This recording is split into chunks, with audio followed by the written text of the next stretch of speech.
Well, a new study shows that kids are now averaging 8 hours a day on screens. Online learning in the pandemic is a big contributing factor to the change in habits.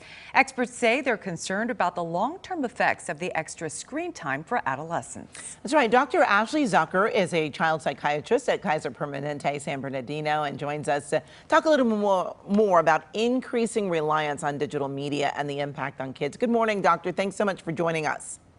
Thank you so much for having me. All right, let's talk about the impact of kids having all this extra screen time. What does it mean for their social interaction?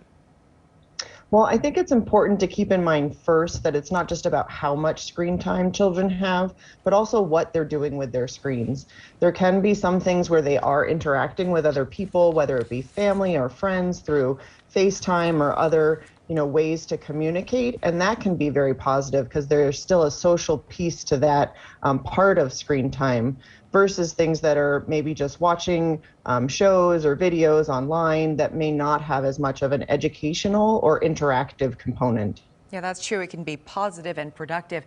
Dr. Zucker, we also want to ask you, can spending too much time online impact a child's focus and attention? Yeah, there is some indication that too much time on a screen may have some issues in terms of longer term issues with attention and focus. I think it's a little bit unclear, is it related directly to the screen time itself versus just not having that regular engagement with other people or other situations outside of there. So if you're just used to interacting with a screen, when you try to focus elsewhere, is that too difficult to do? And what should parents really know about screen time before bed for the kids?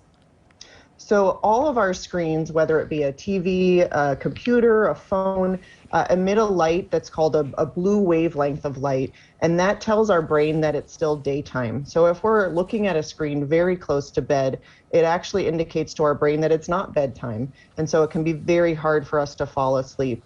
So I usually recommend to my own patients to make sure you turn off those screens at least an hour before you're going to bed. And Dr. Zucker, of course, kids are used to being online in the pandemic. How can parents start reducing screen habits and transition into a more healthy routine?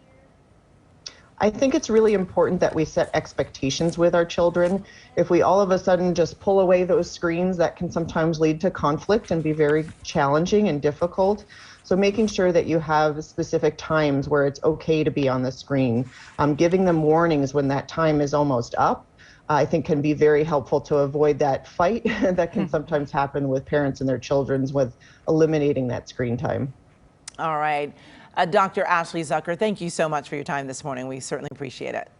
Thank you.